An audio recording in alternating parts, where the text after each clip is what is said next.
Hello students, welcome to the study table.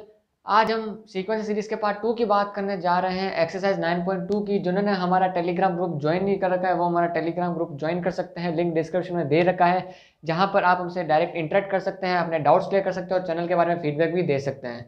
तो चलिए फिर 9.2 एक्सरसाइज स्टार्ट करते हैं। 9.2 के अंदर हम बात करेंगे अर्थमेटिक प्रोग्रेशन की। अर्थमेटिक प्रोग्रेशन के अंदर बात करते हैं, सबसे पहले प्रोग्रेशन का मतलब क्या होता है।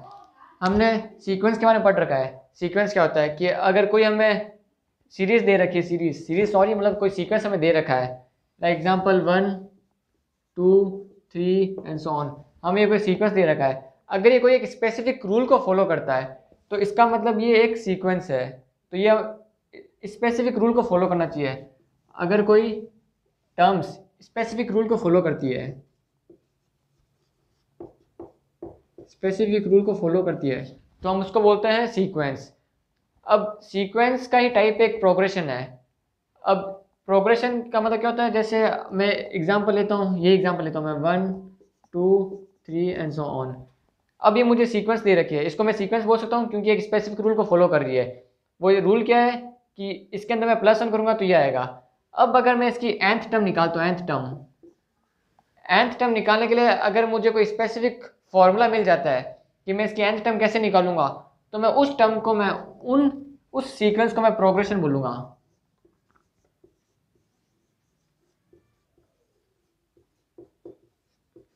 अब आप सोच रहे हैं कि ये भी तो एक प्रोग्रेशन है, मतलब कि सारे प्रोग्रेशन को मैं वो सीक्वेंस बोल सकता हूँ, लेकिन ऐसा मैं नहीं बोल सकता क्योंकि अगर मैं बात करता हूँ प्राइम नंबर्स की, 2 3 5 7 एंड सो ऑन। अब मैं प्राइम नंबर्स की बात कर रहा हूँ, तो इसके अंदर मुझे nth टर्म निकालने के लिए कोई फॉर्मूला मिल सकता है? मुझे नहीं मिल सकता, लेकिन इसका एक स्पेसिफिक रूल है। वो रूल क्या है कि ये सारे प्राइम नंबर्स है, ये इसका रूल है, लेकिन इसके लिए मैं nth टर्म निकालने का कोई फॉर्मूला नहीं है। तो लेकिन प्रोग्रेशन के अंदर मैं nth टर्म निकाल सकते हैं। अब वो मैं nth टर्म कैसे निकालेंगे वो हम अभी फाइंड करते हैं। तो प्रोग्रेशन के अंदर सबसे पहले बात करते हैं अर्थमेटिक प्रोग्रेशन की। अर्थमेटिक प्रोग्रेशन मतलब क्या होता है? अर्थमेटिक प्रोग्रेशन का मतलब ये होता है कि कोई दो टर्म अगर हम लेते हैं तो उनका जो डिफरेंस होगा वो नेक्स्ट दो टर्म के डिफरेंस के बराबर होगा। लाइक से एग्जांपल में आपको एक सीक्वेंस देता हूँ, A1 A2 एंड A3। मुझे ये 3 टर्म की सीक्वेंस दे रखी है और मुझे बोल रखा है कि अर्थमेटिक प्रोग्रेशन है। तो इसका मतलब क्या है अर्थमेटिक का?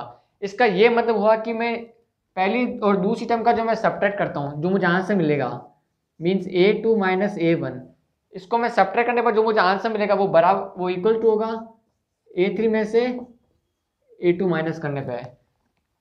मतलब मीन्स A2 में से अगर मैं A1 माइनस करूँ तो मुझे जो आंसर मिलेगा उसको मैं D बोलता हूँ, D। और D का मतलब होता है कॉमन डिफरेंस। D को हम बोलते हैं कॉमन डिफरेंस।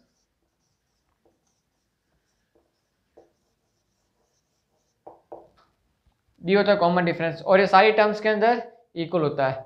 अब मैं इसके अंदर nth टर्म कैसे निकाल सकता हूँ? अर्थमेटिक प्रोग्रेशन की मैं nth टर्म कैसे निकाल सकता हूँ, मैं वो भी फाइंड करता हूँ।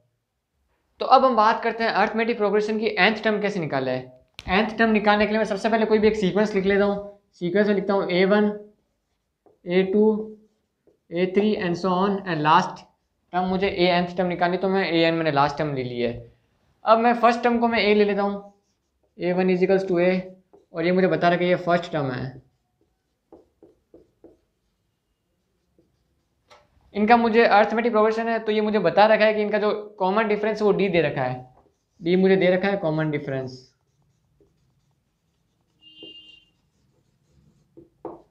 D मुझे कॉमन डिफरेंस दे रखा है और n टोटल टर्म्स दे रखी है, n is equals to total terms. अब यहाँ पे मैं बता चाहूँगा कि मैं A1 है, A1 मुझे दे रखा है A1 मुझे A दे रखा है। A2 को मैं A प्लस D लिख सकता हूँ। A2 को मैं A प्लस लिखूंगा क्योंकि अगर मैं A2 में से माइनस A1 करूँगा तो मुझे वापस कॉमन डिफरेंस मिल जाएगा D। A3 को मैं A प्लस 2D लिख सकता हूँ।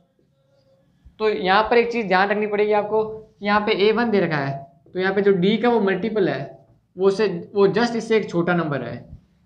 A1 है जो इसमें इसके साथ में जो D का मल्टीपल है वो जस्ट एक छोटा नंबर है। यहाँ पे A2 है तो इसमें D का मल्टीपल जस्ट एक छोटा नंबर 1 है। यहाँ पे A3 है तो यहाँ पे 3 का जस्ट एक छोटा नंबर 2 मल्टीपल में है। तो अगर मुझे ए एन निकालना तो मैं ए एन कैसे निकालूंगा, ए एन इससे जस्ट एक छोटी वैल्यू वो डी का मल्टीपल होगा, means A plus N minus one D. यह अर्थमेटिक प्रोग्रेशन की nth टर्म निकालने का फॉर्मूला होता है, A N is equals to A plus N minus one D. अब ये हमें nth टर्म निकाल ली। अब अगर हमसे पूछा था कि हमें nth टर्म का सम निकालना है, मीन्स उसकी सीरीज निकालनी है, सीरीज हमने बोला था कि सभी टर्म्स का सम होता है, तो अगर हमें बोले कि हमें उन सभी टर्म्स का सम निकालना है तो उसके लिए फॉर्मूला होता है S N is equals to N upon two A plus N minus one into D. ये फॉर्मूला था एस एन का। और हम एक और तरीके से एस एन लिख सकते हैं, S N is equals to N upon two A plus A N. ये दो फॉर्मूला था एस एन के, मतलब सम ऑफ टर्म्स निकालने के लिए। ये अर्थमेटिक प्रोग्रेशन का हमें सम निकालने के लिए दो फॉर्मूला था, S N is equals to N upon two A plus N minus one d, और s N is equals to N upon two A plus A n. अब हम बात करते हैं अर्थमेटिक मीन की। सबसे पहले बात करते हैं अर्थमेटिक मीन का मतलब क्या होता है। अर्थमेटिक मीन का ये मतलब होता है कि अगर मुझे कोई दो टर्म दे रखी है ए एंड बी, मैं भी दो नंबर्स की बात करूँ, सिर्फ दो नंबर की, टू नंबर्स। अगर मुझे दो नंबर दे रखी है ए एंड बी, अब मेरे को ये बोला जाए कि इसके अंदर मैं कौन सी टर्म भरूँ, मीन्स उस टर्म की वैल्यू में क्या रखूँ कि जिससे जो ये सीक्वेंस है वो एक अर्थमेटिक प्रोग्रेशन बन जाए। मुझे ये बोला जा रहा है कि मुझे दो टर्म दे रखी है और बीच में मैं कौन सी टर्म डालूँ कि जिससे ये जो सीक्वेंस है वो एक अर्थमेटिक प्रोग्रेशन बन जाए। तो मैं टर्म डालता हूँ ए, कैपिटल है। तो जब मैंने ये ए डाला तो अब जो ये सीक्वेंस बनी है वो एक अर्थमेटिक प्रोग्रेशन बन गई है। तो अब इसका मैं फॉर्मूला निकालता हूँ, इसका फॉर्मूला क्या होगा। तो अर्थमेटिक प्रोग्रेशन के लिए मैं ये बता रखा है कि जो उनका जो डिफरेंस होता है, कॉमन डिफरेंस, वो सेम होता है। तो मैं कॉमन डिफरेंस का फॉर्मूला लगाता हूँ, तो ए माइनस स्मॉल है is equals to B minus a. ये हमने कॉमन डिफरेंस का फॉर्मूला लगाया। अब ए को मैं LHS में लिख आता हूँ, इस ए को मैं LHS में लिखा तो ये 2a हो जाएगा, और ये ए स्मॉल है RHS में जाएगा तब ये a प्लस बी हो जाएगा। तो क्या बनेगा, 2a is equals to A plus B. यह है मेरे पास a is equals to 2a is equals to A plus B. तो a की वैल्यू क्या है मेरे पास, a plus B upon two. अब यहाँ पे ये चीज़ ध्यान रखिए कि यहाँ पे a is equals to A plus B upon two है, तो हम इसको a और b की एवरेज वैल्यू भी बोल सकते हैं।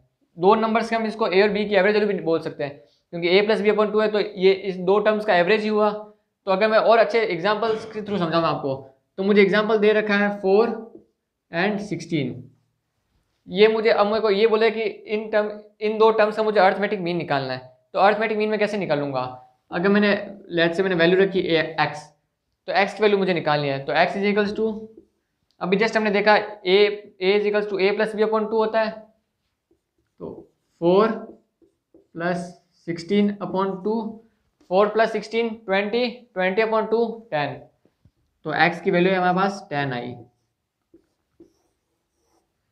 तो अगर मैं 10 को यहाँ पे रखूँगा तो जो मुझे सीक्वेंस मिलेगी वो एक अर्थमेटिक प्रोग्रेशन होगी, क्योंकि उन सभी टर्म्स का कॉमन डिफरेंस होगा वो सेम होगा।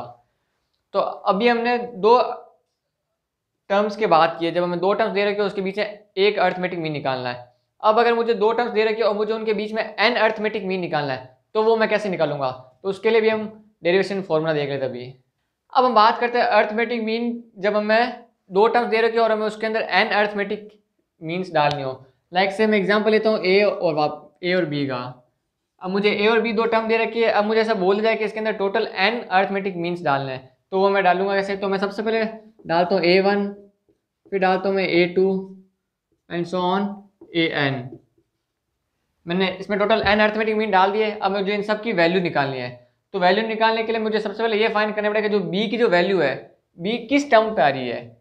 टर्म मतलब जैसे ये फर्स्ट टर्म आ रही है, ये सेकंड टर्म आ रही है, ये थर्ड टर्म आ रही है, तो ये कौन सी टर्म पे आ रही है। तो ये निकालने के लिए मेरे को देखना पड़ेगा कि ये टोटल n टर्म्स है,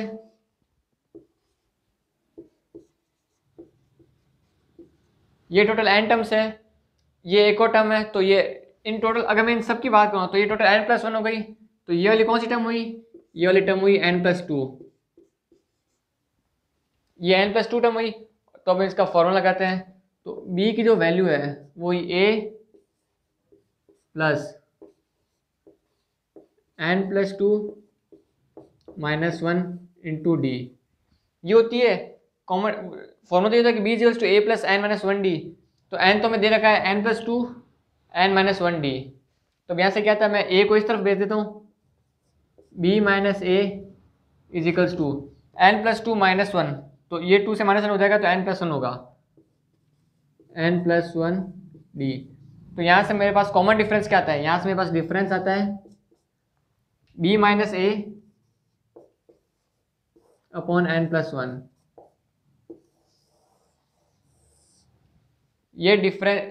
ये कॉमन डिफरेंस होता है अगर हमें एन अरिथमेटिक मीन डालनी है। एन कितनी टर्म्स हमें डालनी है, तो इससे हम कॉमन डिफरेंस आ जाएगा बी में, तो और ये आ जाएगा तो हम इन सब में ऐड कर सकते हैं। मुझे अगर a1 की वैल्यू निकालनी है, a1 की a plus D means a plus B minus A upon N plus 1। ये फर्स्ट टर्म हो जाएगी अगर मैं यहाँ पे फर्स्ट डालूंगा। तो अब हम ये एक एग्जांपल के थ्रू भी समझ लेते हैं। तो अब हम एक एग्जांपल कर लेते हैं। एग्जांपल में insert 6 number between 3 and 24 such that the following sequence is an AP. तो मैं 3 and 4 के बीच में 6 नंबर डालने हैं जिससे जो ये जो सीक्वेंस हमें जो मिलेगी वो एक एपी होनी चाहिए। तो अब हम ये कैसे करेंगे, तो हम सबसे पहले कॉमन डिफरेंस फाइंड करते हैं। तो कॉमन डिफरेंस कैसे फाइंड करेंगे, D is equals to B minus A upon N plus 1। N हमें कितनी टर्म्स डालनी है, टोटल हमें टर्म डालनी है 6 डालनी है, तो एन हो जाएगा 6। बी हमें दे रखा है 24, ए हमें दे रखा है 3। तो डी की वैल्यू क्या आएगी, डी आ जाएगा 24 माइनस 3 21 अपॉन 6 प्लस 1 7। तो कॉमन डिफरेंस हमारे पास आया 3। कॉमन डिफरेंस क्या गया, तो अब हम सारी वैल्यू निकाल सकते हैं। 3 पहली टर्म हो गई, सेकेंड टर्म क्या होगी a प्लस डी, दूसरी टर्म क्या होगी a प्लस 2d एंड 24। तो अब सीक्वेंस क्या मिलेगी मुझे, a1 मुझे मिलेगा a plus D means a 3 plus 3 6। a2 मुझे क्या मिलेगा a प्लस 2d, a मुझे दे रखा है 3, d दे रखा है 3, 3 2 6 6 प्लस 9 6 प्लस 3 9।